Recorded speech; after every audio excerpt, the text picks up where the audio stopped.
Ce matin-là, le ciel ne s'est pas levé, il est simplement devenu plus gris.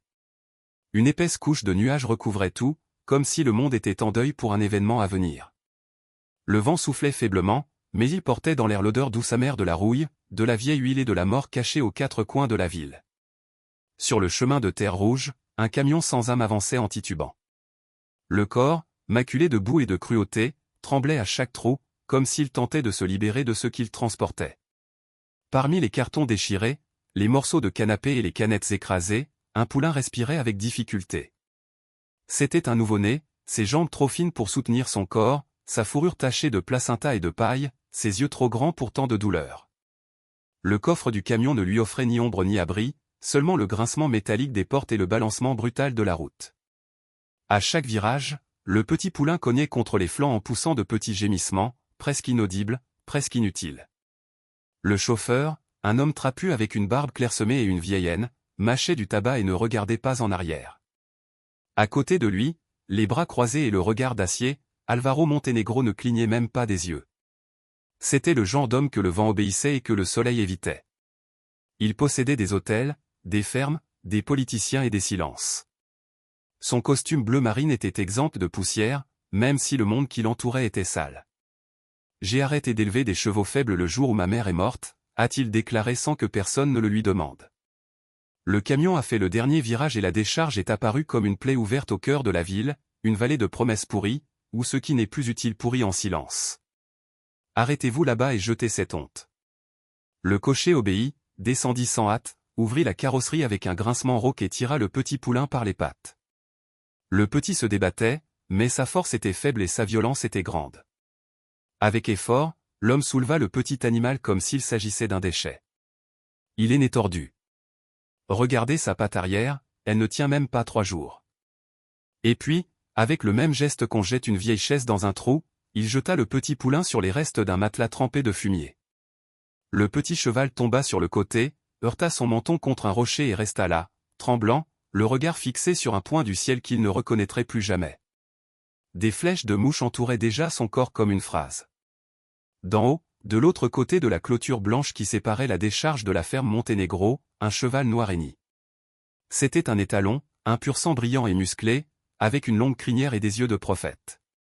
Il voyait tout, chaque geste, chaque silence, qui fixait maintenant le vide de la décharge, comme s'il essayait de percer le temps avec son regard. Il renifla le vent, sentit l'injustice et renifla comme s'il ne l'acceptait pas. Dans la grande maison, avec ses fenêtres blindées et ses tapis orientaux, personne n'écoutait. Dans la décharge, le petit poulain se tortillait, essayant de se relever, mais sa patte pliée ne voulait pas obéir. Il retomba et poussa un cri aigu que seuls les animaux blessés connaissent. Ne regardez pas en arrière, monsieur Alvaro, ou vous allez vous ramollir. S'adoucir, c'est pour ceux qui n'ont jamais été testés, a répondu le millionnaire avant d'allumer un cigare. Ils sont partis comme s'ils n'avaient rien tué, comme si le monde était fait uniquement pour ceux qui marchent avec leurs 2 pieds. L'après-midi était froid. Personne n'est venu. Le vent hurlait à travers les bouteilles cassées, remuait les rideaux d'une poupée sans tête et soufflait du sable dans les yeux du petit poulain. Il ne pleurait plus, il tremblait simplement au milieu des rats qui couraient et des vautours qui s'approchaient peu à peu. Du haut de la clôture, le cheval noir ne bougeait pas. Il semblait taillé dans la pierre, mais ses yeux ne clignaient pas. Il vit, il se souvint, et le ciel, au loin, tonnait sans pluie. Parfois, c'est dans l'endroit le plus pourri du monde que naît l'âme pure. Si des histoires comme celle-ci vous touchent profondément, abonnez-vous ici. Chaque histoire est un câlin pour ceux qui ont été rejetés et qui ont pourtant choisi d'aimer. Au bord de la décharge, le temps ne semblait pas passer, seul le poids. À chaque minute, la densité était plus forte que partout ailleurs dans la ville. L'air transportait une chaleur douce et pourrie, faite d'excréments, de plastique brûlé et de pluie passée. Mais au milieu de ce scénario, quelque chose de différent palpitait, quelque chose qui insistait pour vivre. C'était le cœur du petit poulain. 4 jours s'étaient écoulés depuis l'abandon et chaque jour était une épreuve. La patte arrière restait tordue, pliée à un angle qui était douloureux à regarder. Le corps fragile perdait de la chaleur la nuit et brûlait à midi. Il n'a pas hennissé, il a juste respiré. Pour lui, la vie était une question de persévérance. Jusqu'à son arrivée. Anna Luya marchait lentement, tenant dans ses mains une bouteille d'eau, un pot de margarine rempli de vieux riz et une serviette bleue délavée. Ses cheveux étaient attachés en 2 tresses, réalisés avec plus d'amour que de technique. Sa peau brune brillait de sueur et de poussière. Elle avait des années, mais ses yeux semblaient avoir vu plus de départs que d'arrivées. Il vivait avec sa grand-mère dans une petite maison en bois à côté de la décharge. La mère était morte en couche, personne ne savait rien du père. Mais ce que tout le monde savait, c'est qu'Anna lui a parlé aux animaux et que les animaux, d'une manière ou d'une autre, écoutaient toujours. Ce matin-là, comme les précédents, elle gravit le sentier des ordures avec la prudence de quelqu'un qui marche sur des promesses fragiles. Et il était là, le petit poulain toujours pareil, presque immobile, mais avec les yeux plus vivants que la veille. Bonjour, Grive. Elle avait déjà donné un nom. Pourquoi les noms guérissent-ils? Parce qu'ils nous font rester. Il s'approcha et s'agenouilla à côté de lui, utilisant une brindille pour chasser les mouches qui tentaient de coloniser ses yeux. J'ai apporté de l'eau fraîche. Aujourd'hui, c'est le frigo. Le petit poulain, avec effort, tourna la tête. C'était un petit geste, mais là, parmi les restes de meubles et les pneus crevés, c'était une révolution. Anna mouilla la serviette et l'essuya sur son visage, nettoyant les croûtes de sang séchées. Puis il offrit le couvercle avec du riz. Il renifla, lécha et avala lentement. De l'autre côté de la clôture blanche qui séparait la décharge du terrain des Alvaro Montenegro, le cheval noir était là, Saturne, immobile, attentif. Il a tout vu. Anna savait qu'elle était surveillée. Parfois, elle trouvait des empreintes humaines près de la décharge qui n'étaient pas les siennes. D'autres fois, il voyait des employés d'Ara chuchoter au loin, mais il ne s'en souciait jamais. Ce cheval, ce petit poulain, était désormais sa part. Chaque après-midi, elle lui racontait des histoires. Quand j'avais 6 ans, j'ai perdu une dent. Grand-mère m'a dit de la mettre sous mon oreiller. Je l'ai fait, mais j'ai oublié qu'il n'y avait pas de petite souris ici. Tu ne vas pas mourir, d'accord? La patte est laide, mais celui qui l'abandonne est laide. Et le cheval Saturne, tel un gardien silencieux, resta immobile pendant des heures devant la clôture. Parfois, il hennissait doucement, parfois il regardait simplement, mais il n'était jamais absent. Dans la grande maison de la ferme Montenegro, l'atmosphère était différente, un silence de marbre et de verre. Tout était trop propre, trop lisse, trop calme. Même les domestiques n'osaient pas rire aux éclats. Alvaro Montenegro était l'archétype de la froideur. Il dormait peu, souriait encore moins. Il vivait entouré de trophées, de diplômes, d'armes et de bouteilles coûteuses. Mais c'était un homme solitaire et il ne voulait pas l'admettre, même pas devant le miroir. Saturno était son cheval préféré, acheté en Allemagne, entraîné pour le saut et les spectacles. Mais ces derniers temps, Saturne était agité, il refusait de manger, il piétinait, il regardait la décharge avec colère et silence. Si ça continue comme ça, je le ferai sacrifier. J'ai raconté cela au vétérinaire, qui a simplement baissé les yeux. Ce matin-là, Alvaro est descendu avec 2 investisseurs étrangers. Il voulait leur montrer ses chevaux champions, la gloire de son Ara, la perfection qu'il avait construite avec discipline et brutalité. Il marchait le long du chemin de l'écurie lorsqu'un des hommes a pointé du doigt au loin. Il y a un enfant là-bas. Alvaro suivit le doigt et vit. Anna lui accroupie, donna à boire au petit poulain. Sa petite main protégeait les yeux de l'animal. Elle a ri. C'était avec le genre de rire que personne n'entendait dans cette ferme, mais Alvaro accéléra le pas, traversa la clôture, gravit la pente et s'arrêta à quelques mètres de la fille. « Toi, qui t'a laissé approcher de cette ordure ?» Anna se leva, sale, le genou écorché, mais le regard fixe. « Ce n'est pas un déchet, il est vivant. Cet animal est né tordu, inutile. Je l'ai jeté. C'est une propriété privée. Vous possédez peut-être la terre, mais pas son cœur. » Silence. Alvaro regarda profondément dans les yeux de la fille, vit quelque chose qu'il ne comprenait pas et c'est pourquoi il détestait ça. « Vous allez partir d'ici maintenant et cet animal sera retiré aujourd'hui. » Anna hésita, regarda le petit poulain, puis leva les yeux comme pour écouter le vent. Puis elle dit. « S'il meurt, l'âme de Saturne ne marchera plus jamais en paix. » Alvaro frissonna. Il ne savait pas comment elle connaissait le nom du cheval.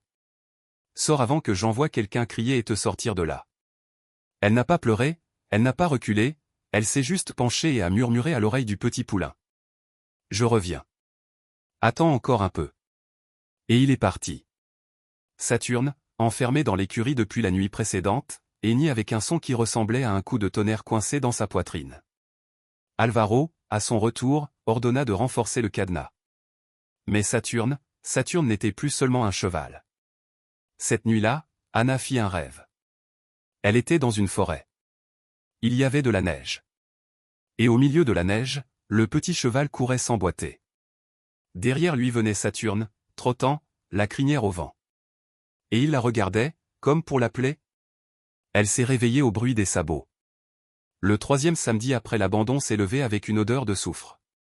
Il y avait quelque chose qui clochait dans le vent, quelque chose de métallique, comme le goût d'une mauvaise nouvelle avant qu'elle ne soit annoncée. Anna Luya s'est réveillée en frissonnant. Sur le toit en zinc, l'eau accumulée au petit matin formait des flaques qui s'égouttaient sur le sol comme le tic-tac d'une horloge. Et elle savait que le temps était compté.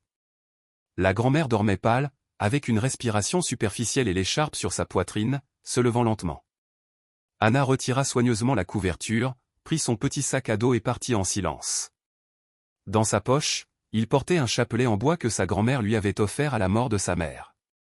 Au fond du sac à dos, 2 pains rassis, une bouteille d'eau et le chiffon bleu habituel. Lorsqu'elle arriva à la décharge, avant qu'elle puisse la voir, elle entendit un bruit sec, un gémissement étouffé, un soupir de douleur. Sabia était toujours là, mais il n'avait plus la même apparence. La peau tendue trahissait la fièvre. La pâte enveloppée de chiffon était maintenant noircie. Les mouches n'étaient plus chassées avec des brindilles. Il fallait le nettoyer avec les mains et l'effrayer avec l'âme. Tu iras mieux. Je te l'ai promis. Elle s'assit à côté de lui, fit de l'ombre avec son corps, lui offrit de l'eau à petite dose. Il buvait avec effort, la tête penchée à chaque gorgée. On va continuer à courir, tu sais? Pas maintenant, mais un jour. Je cours d'un côté, toi de l'autre. Et nous nous rencontrons dans le vent. Elle parlait lentement, comme quelqu'un qui raconte des histoires à quelqu'un qui est sur le point d'oublier comment écouter. De l'autre côté de la clôture, Saturne regardait. Il ne hennit plus, il regardait simplement en silence, comme s'il veillait sur son propre destin. Au siège de la ferme, au Monténégro, le lendemain a commencé avec des cris. Le cheval déchire tout. Il a déjà sauté 2 obstacles, monsieur. Quel cheval? Saturne. Il est devenu complètement fou. Alvaro Monténégro jeta le journal sur la table et se leva furieux. Où est-il maintenant?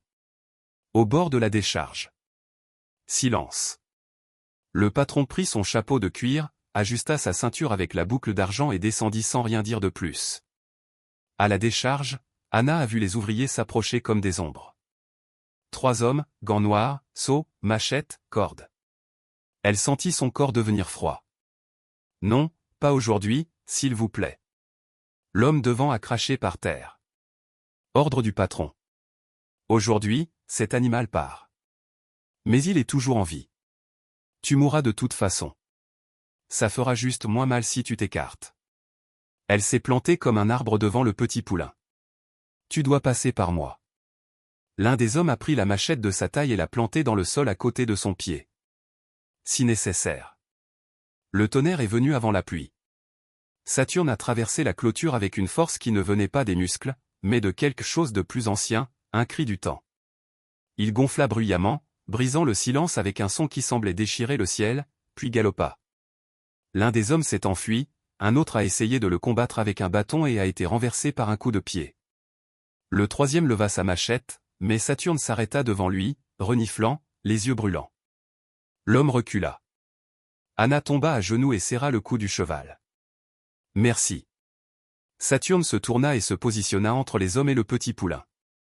C'était le gardien. Mais Alvaro Monténégro est arrivé à cheval, coiffé d'un chapeau, avec un ego surdimensionné. Quelle belle scène. Il descendit lentement de la cellule, avec le calme du cruel. Ma fille, tu t'es surpassée. Ce n'est plus seulement de la désobéissance, c'est de l'invasion, du mépris et du vol de propriété. Elle ne répondit pas, elle serra simplement le chapelet plus fort. Saturne, reviens à la maison. Le cheval n'a pas bougé. Alvaro marchait vers lui, les yeux dans les yeux. N'oubliez pas qui vous a élevé, qui vous a formé, qui vous nourrit. Silence. Saturne tourna son visage et regarda Anna. Le cœur de l'homme tremblait, mais sa bouche se durcissait. Alors toi aussi tu as été ensorcelé par ces ordures. Il leva le fouet qu'il avait à la taille. Anna se leva et se plaça entre lui et le cheval. Ne bougez pas. Tu l'as déjà jeté une fois. Maintenant il est à moi. Tu n'es rien. Il n'a pas de terre, pas de nom, pas de père. Veux-tu m'affronter avec un chapelet et un cheval boiteux? Elle prit une profonde inspiration, regarda le ciel et dit. Je l'ai et c'est plus que tout ce que tu as. Le premier coup est venu dans l'air. Le fouet a traversé l'espace, mais Saturne a bougé, est intervenu. Et le bruit du cuir contre la poitrine du cheval résonnait comme un tonnerre sec. Il n'a pas reculé, il est resté là fermement. Le deuxième coup n'est pas venu. Alvaro était paralysé et les employés ont commencé à se rassembler derrière lui. Les gens de la décharge, les gens de la ferme, les gens qui ont vu le silence. Et puis un murmure. Quelqu'un a dit. C'est un crime. Autre. Tout est filmé. Et un troisième. Il arrive. Alvaro l'a remarqué. Le pouvoir lui glissait entre les doigts. Vous allez tous payer pour ça. Il est remonté sur son vélo et est parti, mais il n'a emmené personne avec lui. Anna serra Sabia dans ses bras. Tu es resté. Saturne hennit doucement et s'allongea à côté d'eux. Cette nuit-là, il a plu comme jamais auparavant, mais la cabane d'Anna est restée sèche parce que Saturne dormait à la porte. Parce que parfois un cheval vaut plus que toutes les maisons du monde. Les premières lumières du matin filetaient à travers les nuages bas, teintant les décombres de la décharge d'une couleur ambrée. Un silence respectueux enveloppait tout, comme si le monde lui-même attendait le dénouement de quelque chose d'ancien. Anna Luya s'est réveillée en sentant la chaleur du corps de Saturne pressé contre le sien. Sabia dormait avec la tête sur les jambes de la fille, respirant plus profondément que les jours précédents. C'était un souffle rauque mais vif, comme celui de quelqu'un qui refuse de disparaître. La jeune fille passa ses doigts dans la fourrure du front du petit cheval, encore taché de poussière, et murmura. « Tu m'entends? Alors écoute ça. Aujourd'hui nous nous lèverons. » Comme s'il avait compris, Sabia bougea ses oreilles. La réponse la plus délicate que l'univers puisse donner. Le cheval noir était là depuis la nuit précédente. Saturne n'avait pas dormi, ne s'était pas couché, il s'était tenu à côté d'eux, les yeux attentifs à chaque bruit, les narines à l'affût du danger, les oreilles tournées dans toutes les directions. Il était plus qu'un gardien, il était un lien entre ce que vous voyez et ce que vous ressentez. Le vent soufflait faiblement, mais apportait une nouvelle odeur, de l'herbe coupée, pas de la décharge, mais de la route et avec elle des pas. Anna se redressa en sursaut. Saturne hennit doucement, comme un tonnerre étouffé. Deux silhouettes marchaient parmi les tas d'ordures, une femme vêtue d'une blouse de laboratoire claire et un homme portant un chapeau de paille. Ils portent des sacs isothermes, des bouteilles et une boîte en bois dans leurs mains. « C'est toi Anna ?» Elle hocha la tête. La femme sourit. « Je suis vétérinaire. On m'a envoyé. Votre histoire a eu une grande portée. » L'homme d'un accent grave côté s'est présenté. « Je suis Eka, charpentier, mais aujourd'hui je suis juste venu pour aider. » Anna recula, protectrice, mais Saturne s'avança, renifla les visiteurs et approuva. Ce n'est qu'alors que la fille les laissa s'approcher de Sabia. Le vétérinaire s'est agenouillé à côté du petit poulain avec précision et soin. Il nettoya les plaies avec du sérum physiologique, examina la patte bandée, vérifia les muqueuses, appliqua des injections et soupira profondément. Il est fort, très fort, mais il a besoin de soins quotidiens et il a besoin d'ombre. Zeka avait déjà assemblé quelque chose avec 3 chevrons et une bâche, créant ainsi une couverture improvisée. Il a ensuite planté des pieux autour de l'espace où Anna et les animaux dormaient. Il a construit une clôture simple mais symbolique, comme pour dire « Il y a une maison ici ». La jeune fille observait tout en silence, les larmes aux yeux et le cœur battant. « Pourquoi aidez-vous » Le vétérinaire sourit. « Pourquoi Saturne est-il resté ?» Et cela en dit long sur sa valeur. À midi, d'autres sont arrivés. Une dame a apporté du pain et du lait. Un garçon portant une casquette distribuait de l'eau et de la nourriture. 2 jeunes hommes installent un panneau en bois, un refuge Sabia. Et Saturne restait là, inerte, imposant, observateur. Sur les réseaux sociaux, l'image de lui, debout entre la décharge et la fille, est devenue virale. Il a reçu des sous-titres tels que « Le cheval qui a vu »,« L'étincelle du bien » et « L'ange à 4 pattes ». Un journaliste est apparu. Appareil photo en main, voix polie. On peut filmer? Anna secoua la tête. Sabia a peur du flash. Il respectait. Mais l'histoire se déroulait déjà toute seule. La vieille vidéo de la tentative d'attaque, combinée à la mobilisation à la décharge, a touché les cœurs au-delà de la ville. Un refuge pour animaux du Sud a proposé son aide. Une ONG de l'intérieur a envoyé des tentes. Les écoliers ont dessiné Saturne avec des ailes, comme un cheval ange. Et Anna, elle voulait juste que Sabia marche. L'après-midi du 6e jour, quelque chose a changé. Sabia s'est relevé tout seul, en titubant, certes, mais sans tomber. Il fit 2 pas, 3, puis tomba. Anna courut, s'agenouilla à côté de lui et, au lieu de pleurer, rit. Tu es parti seul. Elle lui serra le cou et pour la première fois depuis longtemps, elle sentit l'avenir. Et Saturne frappa 2 fois du pied. La petite foule applaudissait, mais du haut de la ferme, Alvaro Montenegro regardait avec des jumelles, la bouche fermée, le visage sec. Il a appelé l'avocat.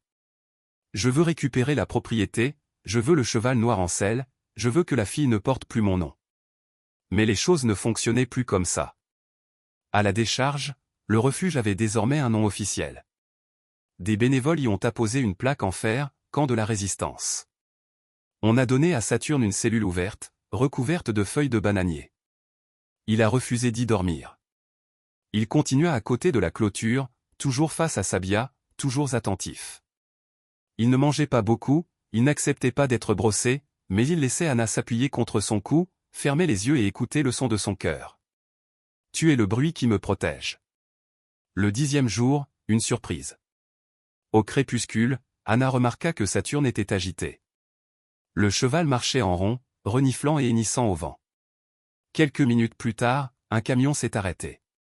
Il venait de la mairie. 2 inspecteurs en sont sortis avec des papiers. Nous avons reçu une plainte, ils allèguent une invasion et des mauvais traitements. La foule se tut. Anna se leva.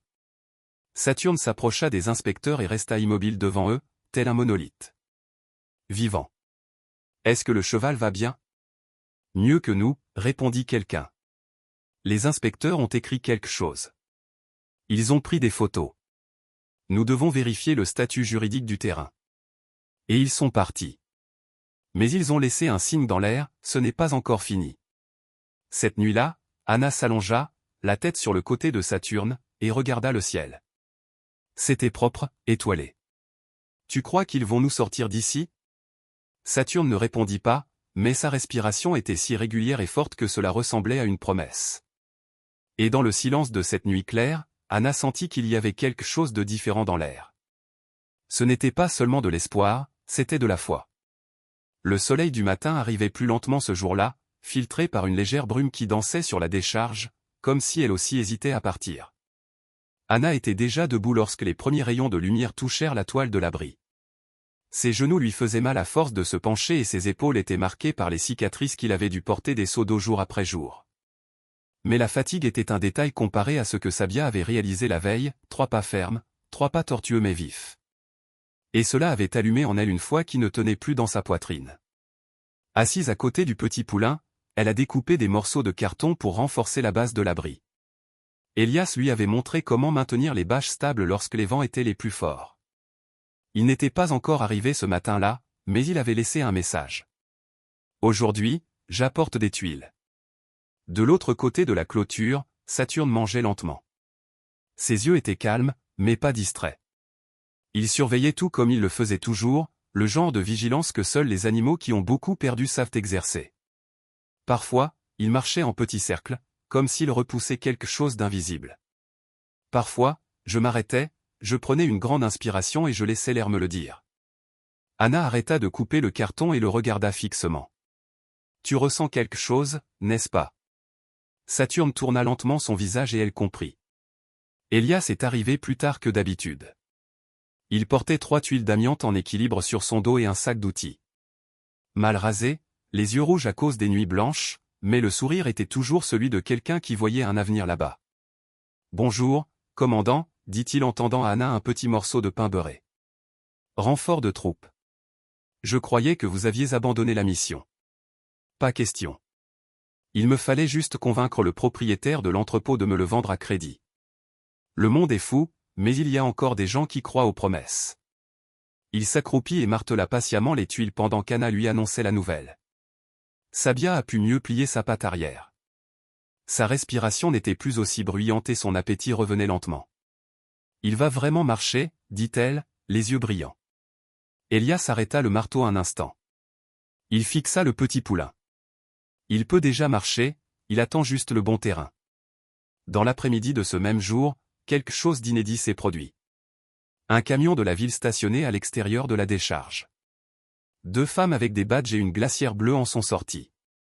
Nous sommes du département de la protection animale. Nous recevons des dons de vaccins, d'antibiotiques et de trousses de premiers secours. Anna regardait Elias signer des papiers et parler aux serviteurs. Ils ont également reçu une nouvelle couverture, une bâche de qualité, un sac de nourriture et un manuel plastifié sur les abris temporaires. Est-ce que ça veut dire que c'est officiel? Cela signifie que nous commençons à être vus. Mais ce qu'ils ne savaient pas, c'est que, du haut de la colline de la ferme Montenegro, quelqu'un voyait aussi, et voyait avec des yeux de fer. Alvaro Montenegro a observé les images sur un drone qu'il avait installé au bord de la décharge. Vu d'en haut, le refuge ressemblait à un petit village, 3 tentes, 2 chevaux, une clôture, quelques personnes et une vérité impossible à effacer. Il transforme les ordures en sanctuaire, marmonna-t-il avec une colère contenue. Et j'utilise mon cheval comme drapeau. L'avocat tendu a montré des rapports. Le procureur a refusé une nouvelle ordonnance d'expulsion. Ils sont protégés, du moins pour l'instant. Bon, alors, allons dehors. Embauchons quelqu'un qui ne pose pas de questions. 2 jours plus tard, Elias est arrivé plus tôt que d'habitude. Il avait une vieille radio en bandoulière, réglée sur une station locale. Lorsqu'il est entré dans l'enclos, il a vu Anna jouer avec Sabia. Il dessinait sur le sol avec une brindille, tandis que le petit poulain reniflait. Tout se passe comme si on essayait de comprendre le langage des enfants. Aujourd'hui, c'est jour d'entraînement, a-t-elle déclaré. Je veux le voir marcher jusqu'à l'arbre. Et il a pointé du doigt un tuyau au bout de l'enclos de Fortune. Seul? Bien sûr, on regarde juste. Ellie ôta son chapeau, s'assit par terre et attendit. Sabia a hésité au premier pas. Les pattes avant étaient fermes. L'arrière droit tremblait encore, mais il allait lentement, presque de côté, mais il allait lentement. Il était à mi-chemin, s'arrêta et regarda en arrière. Anna a applaudi. Allez, allez, aujourd'hui le monde est à vous. Et puis il est arrivé, en se traînant, en glissant un peu, mais il est arrivé et est tombé légèrement sous l'ombre du manguier. Anna courut, s'allongea à côté de lui et pleura, non pas de douleur, mais d'un miracle. Et Saturne. Saturne fit 3 pas en arrière, puis releva la tête et hennit vers le ciel. Le soir, petite fête. Les habitants ont apporté des bougies, un drapeau blanc fait d'un drap déchiré et du pain avec du café pour le premier galop, pour la fille qui n'a pas lâché prise, pour le cheval qui est resté. Et quelqu'un a dit avec enthousiasme. Cet endroit est notre dernier espoir de croire. Et pendant quelques heures, la décharge est devenue ma maison. Mais l'espoir, quand il est très brillant, attire les ombres les plus denses. Le lendemain matin, Saturne se réveilla le premier, renifla, marcha jusqu'au bord de l'enclos, regarda dans l'obscurité et hennit bruyamment. Anna s'est réveillée effrayée. Ellie était déjà debout, un bâton dans les mains. Il y a quelqu'un là-bas. 2 silhouettes s'approchèrent, vêtues de noir, le visage couvert. L'un d'eux portait une corde, l'autre une scie. Ils viennent chercher Saturne. Le cheval s'est positionné entre Anna et les hommes. Ellie avança fermement. Sortez tant que vous le pouvez. L'un des hommes a jeté quelque chose par terre. Une pierre avec du papier attaché et ils se sont enfuis. Anna prit le papier. Il était écrit. Soit le cheval revient, soit tu disparais. Dernier avertissement. Le lendemain matin, le journaliste de la radio locale est arrivé. Il voulait en savoir plus sur la tentative d'effraction. Anna a montré le billet. Signature? Pas besoin, nous savons déjà qui c'était. Elias a lancé un appel en direct, demandant sécurité, justice et respect, mais au fond de ses yeux, Anna a vu quelque chose qu'elle n'avait jamais vu auparavant, la peur. Cet après-midi-là, pendant que Sabia dormait, Anna demanda. Est-ce qu'ils reviendront? Elias a mis du temps à répondre. Ils partiront, mais nous serons là. Elle hocha la tête et caressa le flanc de Saturne. Tu vas rester avec nous, n'est-ce pas? Le cheval hennit doucement et le vent souffla différemment. Le ciel était trop clair pour ce qui allait arriver. Le genre de lumière qui n'illumine pas, elle expose simplement. La ville s'est réveillée au son d'un étrange murmure, comme si le vent lui-même murmurait aux oreilles des maisons. Aujourd'hui sera différent. Puis le directeur de la ferme, qui avait été licencié quelques jours auparavant, est arrivé à voix basse et les mains moites, et a avoué. On nous a dit de nous débarrasser du chiot. De le brûler ou de l'enterrer, peu importe. C'était l'ordre du patron. Il a dit qu'un cheval tordu ne méritait même pas d'être nourri. Des murmures emplissaient le hangar. Alvaro s'est levé. Je proteste. C'est de la diffamation. Il n'y a aucune preuve. Ce type a été licencié pour incompétence. Mais le suivant à parler fut Ellie. J'ai vu ce que personne ne voulait voir. J'ai vu la fille endormie sur les ordures avec un cheval mourant. J'ai vu des hommes armés entrer à l'aube et j'ai vu Saturne empêcher le pire. Il brandit une feuille plastifiée. C'est la note laissée par les hommes de main, dit-il. Soit le cheval revient, soit tu disparais. Le procureur l'a reçu et l'a confirmé. L'écriture sera examinée. Alvaro essaya de rire. C'est un cirque. Et puis ils ont appelé Anna. Elle marchait vers le centre à petits pas. Elle portait une robe d'emprunt ornée de fleurs brodées et dont un bouton manquait. Ses cheveux étaient attachés en 2 tresses. Le chapelet autour de son cou s'arrêta devant le micro. Silence absolu. Je voulais juste l'aider. Il ne parlait pas, mais il pleurait avec son corps. Il a montré Sabia. Puis l'autre cheval est venu et est resté. Même s'il avait faim, même s'il avait froid, et il ne m'a jamais laissé tranquille. Il regarda Saturne. Ensuite, tout le monde est arrivé, mais ce sont eux qui sont restés au début. Il regarda Alvaro. Tu as dit qu'un cheval faible n'est pas bon, mais il m'a sauvé la vie et celle de nombreuses personnes qui ont abandonné. Avec tout le respect que je vous dois, répondit Alvaro en se levant. Cet enfant a été manipulé. C'est de la sentimentalité facile. Les chevaux sont un investissement. Et c'était une erreur génétique. Saturne hennit fort, et continua son chemin.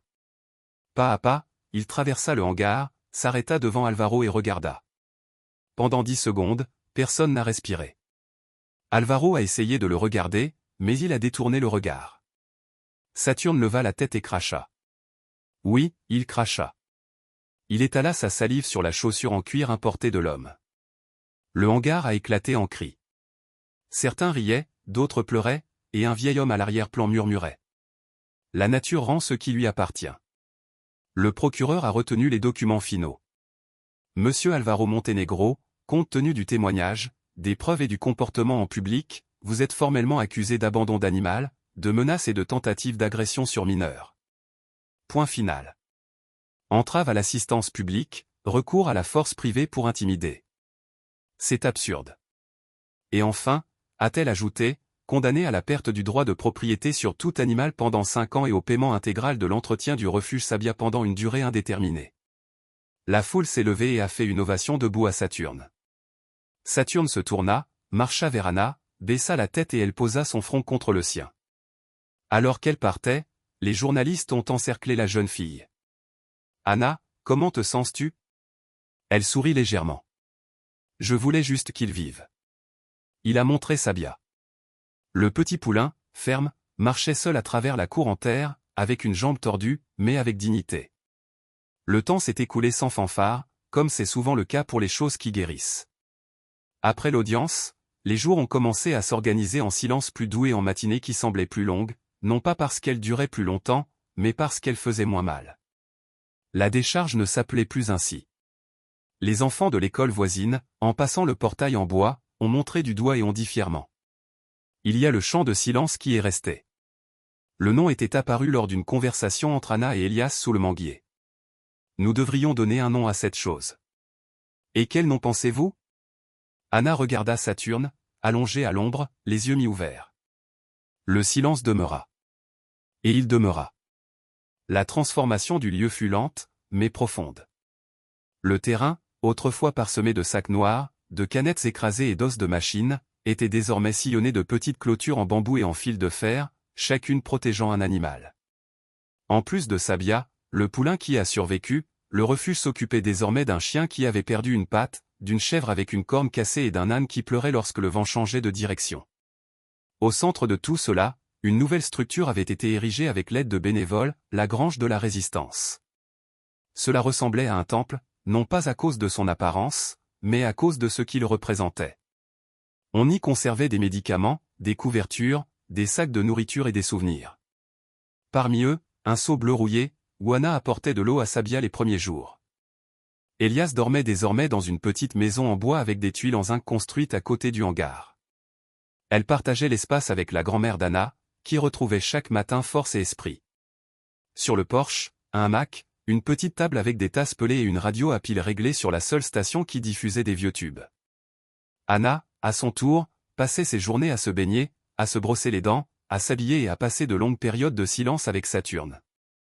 Elle avait grandi, et pas seulement en taille. Ses mains savaient déjà comment presser soigneusement les plaies. Ses pieds savaient marcher sans réveiller un cheval malade. Et sa voix, bien que toujours douce, était maintenant ferme comme la terre sèche après la pluie. Au premier printemps après la reprise des activités, la mairie a organisé une cérémonie en l'honneur du refuge. Ils ont installé une simple scène en bois, avec des fleurs sauvages attachées aux piliers. Les enfants chantaient, les adultes applaudissaient et un homme aux cheveux blancs lisait un texte écrit par Anna. Il y a des gens qui naissent chevaux, non pas parce qu'ils ont des sabots, mais parce qu'ils savent se tenir debout quand le monde s'écroule. Il y a des gens qui naissent poulains, fragiles, blessés, mais avec un éclat persistant. Et il y a des gens qui naissent vent, celui qui souffle quand tout autour d'eux est trop immobile. Je suis né en voyant et j'ai été vu par eux, et cela m'a sauvé la vie. La foule se tut. Saturne, debout sur le côté de la scène, leva la tête comme s'il reconnaissait chaque mot. Sabia, maintenant âgée de presque 1 an, courait librement parmi les arbres du champ. Sa patte arrière était toujours tordue, mais il galopait à son propre rythme, comme si chaque déséquilibre était aussi une façon de danser. Quand il était fatigué, il retournait vers Anna et posait son nez sur son épaule, demandant silence et ombre. Un jour, Anna et Elias se sont assis pour regarder de vieilles photos. Ils ont utilisé un vieux projecteur emprunté à l'école. Sur la toile blanche étalée sur l'abri, les images alternaient. Le jour où Sabia a marché pour la première fois, le moment où Saturne a bloqué le chemin des hommes des Alvaro, le coucher de soleil quand Anna a dormi avec eux deux à côté du feu et, à la fin, une photo que quelqu'un avait prise sans qu'elle ne la voie. Anna agenouillée, le front appuyé contre celui de Saturne. Ellie a souligné. C'est l'image qui explique tout. Anna regarda l'écran. C'était la première fois que je me sentais moins seul. En hiver, l'ONG internationale Guardians for the Voiceless a visité le camp. Ravis de la structure, ils ont promis un soutien financier et technique. Un petit centre vétérinaire a été créé à côté de la grange. Des jeunes de tout le Brésil ont commencé à se porter volontaires et Saturno a commencé à être appelé le gardien. Mais il s'en fichait. Il continua ainsi, mangeant lentement, marchant peu, observant tout. Un après-midi, Anna a écrit une lettre. Je ne savais pas vraiment pour qui. Peut-être à Saturne, peut-être à la mer qu'il n'a jamais connue, peut-être au vent. Tu m'as appris qu'on peut tomber sans se briser, que tout abandon n'est pas une fin, que celui qui choisit de rester change tout. Parfois, je rêve que je cours avec toi à mes côtés, sans personne d'autre, juste en regardant le ciel. Et quand je me réveille, je vois que le rêve demeure. Il a plié le papier et l'a mis dans une petite bouteille. Enterré au pied du manguier. À l'occasion du premier anniversaire de l'audience publique, le domaine a organisé un hommage. Ils ont installé une arche en bambou recouverte de fleurs. Ils ont installé une sculpture réalisée par des artistes locaux au centre du terrain. 3 personnages grandeur nature. Anna, les bras ouverts, Sabia à ses côtés avec la patte repliée et Saturno, la tête haute et la crinière au vent. Autour, les enfants ont planté des plants d'arbres avec des plaques portant des noms, espoir, courage, mémoire, loyauté. Le dernier arbre a reçu un nom spécial, Ficard, et Anna a expliqué. Parce que c'est ce qu'il a fait. À la fin de l'événement, Anna a parlé au micro. Je ne sais pas ce qui va se passer ensuite. Peut-être perdrons-nous à nouveau, peut-être que tout changera, mais il y a une chose que personne ne peut nous enlever. On nous a vus, et c'est tout. Et puis, comme si le temps appelait au silence, Saturne se dirigea vers le centre et s'abaissa. Pour la première fois depuis des mois, il s'est allongé sur le sol à côté de Sabia, comme au premier jour, comme pour dire « Maintenant je peux me reposer ». L'appareil photo d'un journaliste a capturé l'instant. L'image a fait le tour du monde. 2 chevaux couchés, une fille entre eux et, en arrière-plan, le ciel orange, comme une histoire qui se termine au bon moment. Si cette histoire vous a touché d'une quelconque manière, cette chaîne est pour vous. Inscrivez-vous pour ne pas manquer les prochaines. Et merci d'être resté.